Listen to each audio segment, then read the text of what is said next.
Estaba en el control de seguridad, con los zapatos ya en la bandeja gris, el pase de abordar ligeramente arrugado en mi mano. Portland no estaba lejos, solo 2 vuelos y una escala larga. Mi hermana había prometido sidra caliente, escones de arándano y silencio. Sonaba perfecto. Salí temprano sintiéndome organizada. La carpeta con el testamento de Ignacio debía estar en mi bolso detrás de la novela de bolsillo que siempre llevaba, pero nunca leía. Metí la mano más por costumbre que por intención, y mis dedos rozaron algo inesperado. Un papel doblado. No eran las páginas legales y nítidas que revisé anoche, sino algo más delgado, cálido, como si hubiera sido tocado antes. Lo desdoblé. Era una captura de pantalla impresa de un mensaje. Mi corazón comenzó a latir con fuerza. De Ignacio Valverde. Hora 6, 12 a.m. Mensaje. Si preguntan por la tutela, no firmes nada. El verdadero testamento está en el cajón. Parpadeé. Ignacio llevaba muerto 20 meses. Yo misma cerré su cuenta. Sostuve su teléfono en mis manos en la funeraria. Lo doné al centro de reciclaje. El número estaba desconectado. El mensaje era imposible. Y aún así, la frase verdadero testamento me apretó el estómago. Así era como Ignacio siempre llamaba a la versión firmada, la que tenía sus notas al margen, la que insistió en que nunca saliera de la casa. Mi mano voló a la carpeta. Abrí el bolso y saqué la copia. No era la original. Las páginas eran más delgadas, la tinta ligeramente borrosa. Miré fijamente durante 10 segundos. Me di la vuelta y salí sin decir palabra. Mi vuelo despegaría sin mí. Cuando llegué a la casa, el cielo se había tornado un gris pálido. Estacioné en la entrada y caminé hacia la puerta, con la llave firme en la cerradura. El aire dentro estaba demasiado quieto. No llamé a nadie. Mis pasos eran suaves contra el suelo de madera. Pasé la entrada hacia el arco del pasillo. Fue entonces cuando escuché la voz de Emiliano baja deliberada. Si vuelve a descuidarse, presionamos por la tutela. No hace falta esperar a después de las fiestas. Dejé de respirar. Pegué mi espalda contra la pared y contuve el aliento. Sus voces llegaban desde el estudio, quedas cuidadosas del tipo que usan cuando creen que no hay nadie más en casa. La semana pasada dejó la estufa encendida, dijo Emiliano, con una voz demasiado suave. Podemos empezar a registrar estos descuidos. Ya hablé con Arturo Salazar, respondió Clara. Dijo que con un patrón de preocupación puede moverse rápido, sobre todo si lo planteamos como protección, no como castigo. Protección. La palabra cayó pesada, cortando cualquier incredulidad que aún sostenía. Clara siempre tuvo el don de disfrazar la crueldad con amabilidad. Desde el principio, usaba un tono suave para decir las cosas más filosas. Recordé cómo solía corregir a Emiliano frente a mí, luego me miraba como si yo fuera la que se equivocaba. No sabían que estaba a pocos pasos, escuchándolos hablar de mí, como si fuera un expediente en un cajón, uno que planeaban reorganizar, retirar y reemplazar. Retrocedí despacio, cuidando que el suelo no crujiera. Mi mano se cerró en el pomo de la puerta. Salí y la cerré sin hacer ruido. En el coche agarré el volante y miré al frente. El aire se había vuelto más frío. Las últimas hojas se aferraban tercamente al arce junto al porche. Trabajé en 3 empleos de medio tiempo cuando Emiliano era pequeño profesora, por el día técnica de biblioteca, por la noche traductora, los fines de semana cuando podía. Renuncié a una beca en Valle Verde para quedarme cerca cuando tuvo neumonía a los 10 años. Le enseñé a investigar, a citar fuentes, a hacer mejores preguntas. Ahora él estaba armando un expediente contra mí. El dolor en mi pecho no era confusión, era reconocimiento. En el fondo lo sabía, solo no quería ponerle nombre. Encendí el motor y manejé, pero no fui lejos. Solo un lugar vino a mi mente el único que confiaba que no pudieran torcer. La biblioteca de la universidad no había cambiado mucho, al menos no en lo que importaba. Cambiaron las alfombras y el mostrador de recepción tenía estudiantes que no reconocí, pero el aire aún olía a tinta, papel y madera vieja, un aroma en el que confié la mayor parte de mi vida. Me registré con mi credencial de exalumna y pasé por las estanterías principales a través del familiar laberinto de pasillos estrechos hasta llegar a la puerta de colecciones especiales. Mi tarjeta ya no funcionaba, pero la joven asistente en el mostrador, su gafete decía. Alina me dejó entrar sin dudar.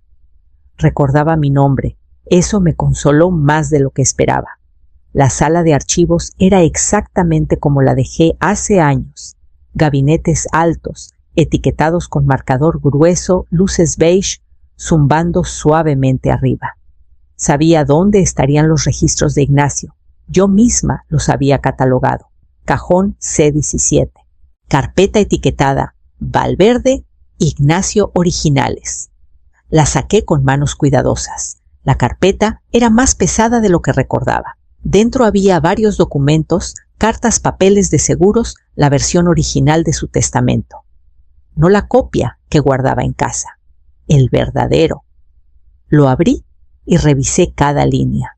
El lenguaje legal me era familiar, pero no fue lo que me atrapó. Era su letra. En los márgenes, Ignacio había garabateado notas cortas en tinta azul, como siempre hacía con los contratos. Sus líneas eran precisas, intencionales. Amalia conserva el poder ejecutivo único, sin acceso total para el hijo, retención legal hasta revisión independiente. Esa última línea estaba subrayada 2 veces. Mis ojos ardieron, no por duelo, aunque lo sentía, sino por algo más profundo. Él lo sabía, no exactamente, pero lo suficiente para dejar esto. Ignacio no confiaba en Emiliano con el poder, confiaba en mí. Cerré la carpeta y la sostuve contra mi pecho un momento. El aire se sentía más claro. No estaba cayendo en espiral, estaba anclándome. Pero sabía que no podía hacerlo sola. Necesitaba a alguien que conociera el sistema, que no hiciera preguntas y que una vez me dijo, nada de lo que preservas se pierde de verdad. Tomé mi teléfono y marqué su número. No había hablado con Mireya Voss desde el funeral de Ignacio. No por distancia ni rencor, simplemente nos alejamos como pasa cuando el duelo divide en silencio lo que antes se compartía. Aún así, cuando contestó el teléfono y escuchó mi voz, no tuve que explicar mucho. Solo dije, es personal y legal. Hubo una pausa. Luego dijo, estaré ahí a las 4. Llegó con un abrigo de lana azul marino, el cabello recogido en el mismo moño firme que recordaba de nuestros años juntas en la universidad. Mireya no abrazaba, nunca lo hizo. Simplemente entró, dejó su bolso y observó la sala como si fuera un expediente asignado. La llevé a la mesa de la cocina y le pasé primero la carpeta El testamento original de Ignacio con las notas en tinta azul en los márgenes. Luego, el mensaje impreso desde su viejo número. Finalmente, la grabadora delgada ya preparada, con la conversación susurrada de Emiliano sobre la tutela. Mireya escuchó sin interrumpir. Su expresión no cambió ni siquiera cuando la voz de Clara se unió a la de él. Esperó hasta que la grabación terminó. Entonces me miró y dijo con calma, no estás loca, estás bajo ataque. No supe cuánto necesitaba que alguien más lo dijera hasta ese momento. Nos pusimos a trabajar. Mireya abrió su laptop, sus dedos, moviéndose por memoria muscular. Hizo preguntas rápidas. ¿Cuándo había tomado Emiliano el control de los impuestos de la propiedad? ¿Quién tenía acceso a mis cuentas? Si algún documento previo lo nombraba albacea. Respondí con firmeza. Redactó una revocación de poder notarial. Revisamos el testamento original de Ignacio línea por línea y escaneamos las anotaciones. Ella señaló cada línea donde se negaba explícitamente la autoridad de Emiliano. Planeamos una transición silenciosa y completa, Nuevo Testamento, nuevo poder notarial. Sello temporal legal, cada archivo encriptado y respaldado 2 veces. Me dio una copia del documento de revocación antes de irse y dijo: «Esto es tu cortafuegos, pero necesitaremos más que papel». Asentí ya sabiendo dónde debía empezar el siguiente movimiento. Lo más difícil no fue fingir olvidos, fue dejarle pensar que estaba demasiado cansada para notarlo. Esa mañana dejé la puerta del refrigerador ligeramente abierta.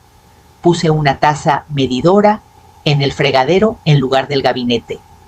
Tomé una llamada y repetí la historia en voz alta, como para mí misma, cuando pensé que nadie escuchaba. Usé calcetines disparejos bajo mis pantuflas y dejé el crucigrama en la mesa a medio llenar con respuestas ligeramente erradas. Suficiente para sugerir confusión, pero no caos.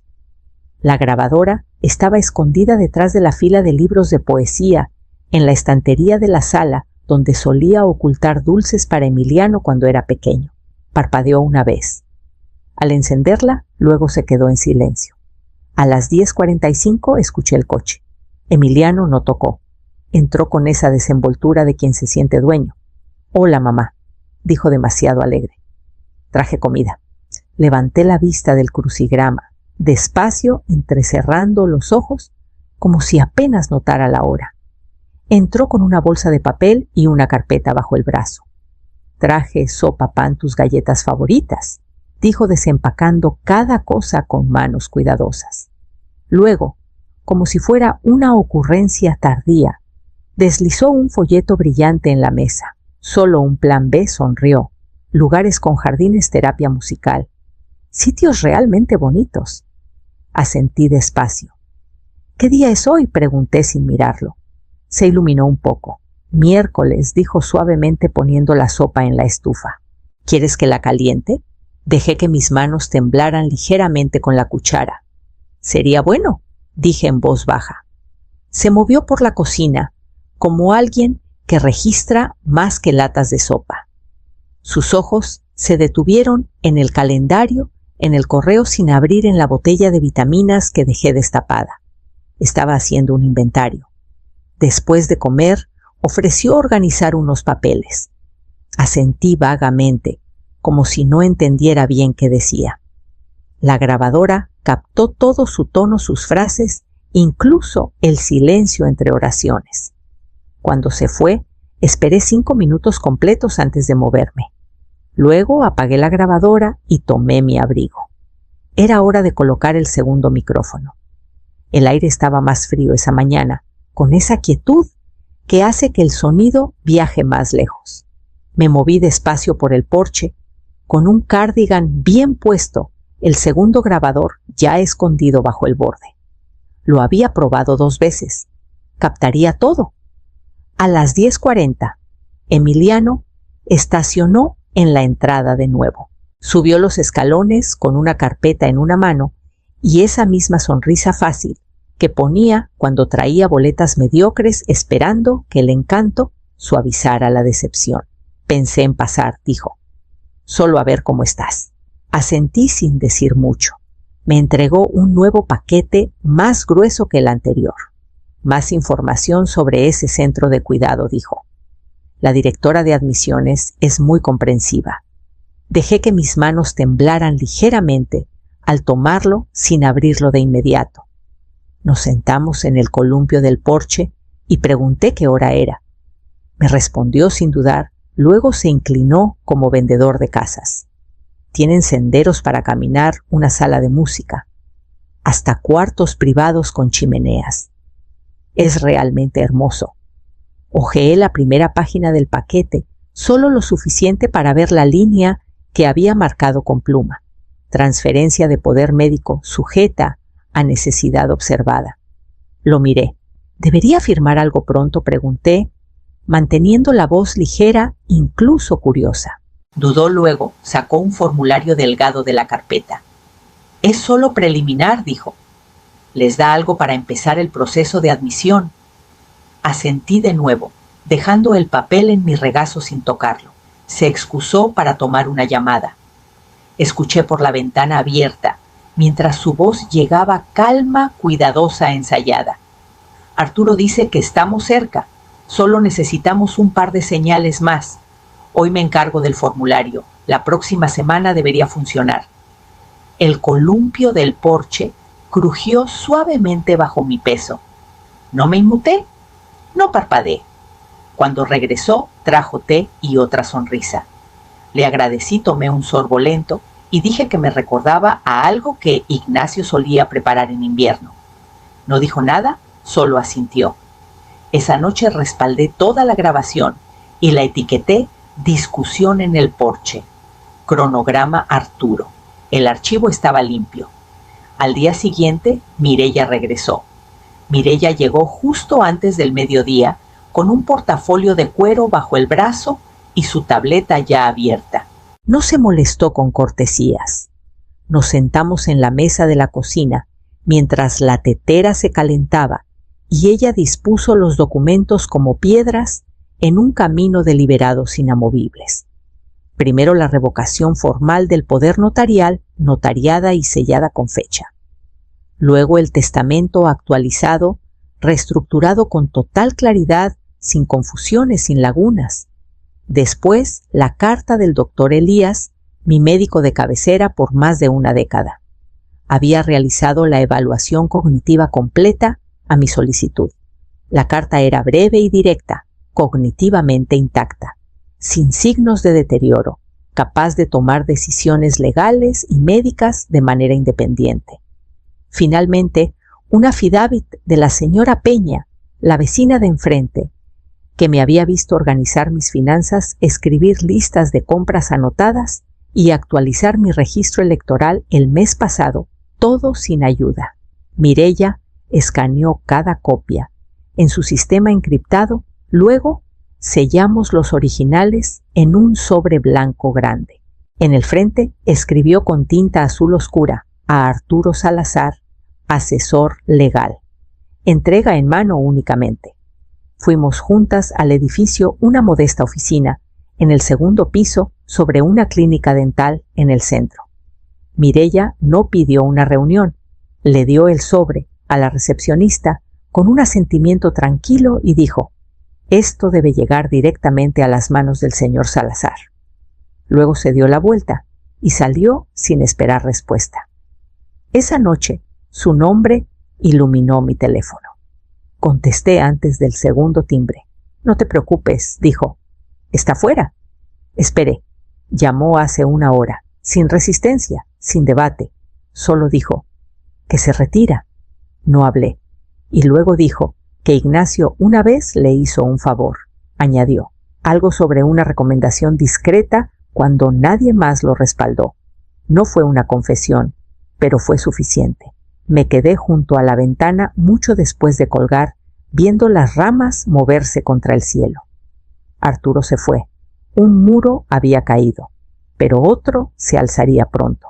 Y sabía de quién serían los próximos pasos.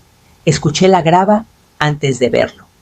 Sin mensaje, sin llamada, solo el crujido lento y deliberado de las llantas entrando en la entrada. La sidra ya estaba en el fuego.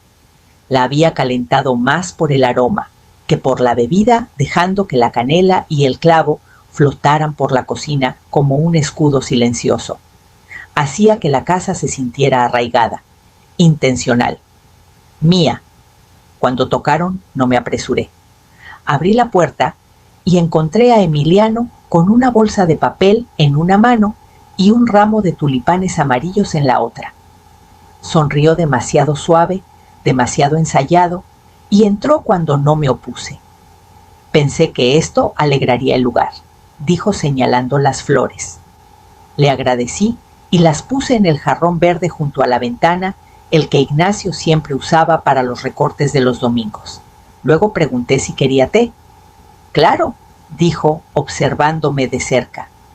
«Huele a invierno aquí». Serví despacio, dejando que el silencio se asentara entre nosotros como un invitado no deseado. Emiliano sacó una carpeta delgada y la puso suavemente en la mesa, rozando el borde con las yemas de los dedos como si fuera una mera formalidad. «Solo unos papeles de seguimiento», dijo con ligereza. Pensé que podríamos hablarlos. Asentí y me senté frente a él. Luego metí la mano en el cajón a mi lado y saqué un pequeño montón de papeles, uno por uno, con cuidado deliberado. Primero la revocación notariada del poder notarial. Luego el testamento actualizado, legalmente vinculante y firmado. Después la carta del doctor Elías, confirmando mi claridad cognitiva en un lenguaje clínico y claro. Y finalmente una transcripción de la grabación del porche, su voz, el nombre de Arturo, cada frase cuidadosa, capturada palabra por palabra. Emiliano no los tocó. Sus manos se quedaron en la mesa apretadas pero inmóviles. Lo miré a los ojos con voz firme. «No todo silencio es debilidad», dije. Me miró por un largo momento. Luego se levantó sin decir palabra, no tomó nada y caminó hacia la puerta. El silencio que dejó no era victoria, era una pausa. Y sabía qué hacer con el espacio que dejaba. El sobre llegó 3 días después, entregado a mano por un mensajero.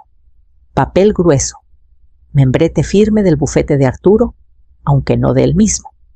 Dentro estaba un registro detallado de cada presentación legal que Emiliano había iniciado en mi nombre en los últimos 6 meses. Copias de declaraciones propuestas, borradores de affidavits para que los firmaran vecinos, frases tomadas literalmente de nuestras charlas en la cocina. El expediente de tutela había sido real y estaba más cerca de completarse de lo que imaginé. Me senté con los documentos, dejando que su peso se asentara en la mesa. Luego me levanté y comencé con lo que siempre hice mejor: organizar, archivar, preservar. El USB fue al caja fuerte ignífuga. Una segunda copia encriptada y con sello temporal se subió al almacenamiento en la nube con el sistema seguro de Mireia. Etiqueté cada archivo meticulosamente: audio sala 1 legal poder revocado, transcripción, discusión porche y así. Esa tarde llegó Tessa, la sobrina de Mireia. Era callada, con el ritmo de una archivista, movimientos lentos, elecciones eficientes. Tenía la misma inteligencia serena de su tía, pero con una calidez que calmaba el aire. «Escuché que podrías necesitar ayuda para digitalizar algunas cosas», dijo simplemente. Le di una caja pequeña de cuadernos, mis diarios de los últimos 15 años. «Son un desastre», advertí. Sonrió. «Eso es lo que los hace valer la pena».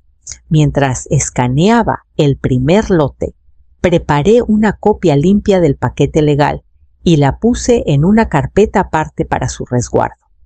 La etiquetamos Valverde, protección primaria, y añadimos una hoja de registro para futuras adiciones. Por primera vez en meses, la casa se sentía llena, no abarrotada, solo conectada, como una estructura redescubierta tras una larga ausencia. Esa noche abrí mi diario actual y escribí una sola línea en la parte superior de la página: «Ya no estoy jugando a la defensiva». La pluma se movió con suavidad. Las palabras se sentían finales. Y en algún lugar más allá del porche, escuché a Tessa tarareando una vieja canción folclórica que no había pensado en años. El viento presionaba suavemente contra la ventana, un ritmo constante como un aliento contra el vidrio. Me senté en mi escritorio, con las manos quietas sobre el diario abierto, la pluma equilibrada entre mis dedos. La casa ya no estaba silenciosa en el sentido antiguo, no hueca, no vigilante. Había encontrado un ritmo de nuevo. El tecleo suave de Tessa venía de la otra habitación, interrumpido solo por el zumbido gentil del escáner. Cerca de la cocina, la tetera comenzó a murmurar y el leve aroma a manzanilla se coló bajo la puerta. Cada sonido era pequeño, pero ninguno pedía disculpas por existir, pertenecían. Me levanté y caminé de habitación en habitación, deteniéndome en esquinas que no había mirado en años. Los marcos estaban derechos otra vez. La mesa auxiliar tenía un nuevo montón de sobres etiquetados. La puerta de la despensa, que antes se atascaba, había sido alineada por Tessa 2 mañanas atrás. Cada ajuste silencioso cosía algo de vuelta en su lugar, no por nostalgia, sino por intención. En el pasillo, la alfombra vieja tenía un doblez donde la mochila de Tessa había aterrizado antes. La dejé. De vuelta en el estudio, abrí la última página de mi diario y escribí: déjenlo hablar primero, luego mírenlo caer. Cerré la tapa despacio, el sonido de la encuadernación encajando en su lugar. Lo deslicé suavemente en el cajón junto a la carta original de Ignacio, la que estaba doblada con pliegues suaves, y su letra clara y afilada. La línea aún me atrapaba cada vez que la veía. Si nuestro hijo alguna vez te hace dudar de ti misma, confía en tu instinto. Siempre has visto más claro de lo que crees. Guardé la llave en la cerradura del cajón y la dejé girada, no para esconder nada, sino para marcarlo cerrado. El silencio en la habitación no tenía ausencia. Ahora estaba conmigo firme y ganado. Al otro lado de la casa, la impresora dio un clic y Tessa preguntó si quería etiquetas en azul o negro. Sonreí y respondí sin dudar. La página era mía otra vez, y esta vez escribiría cada palabra.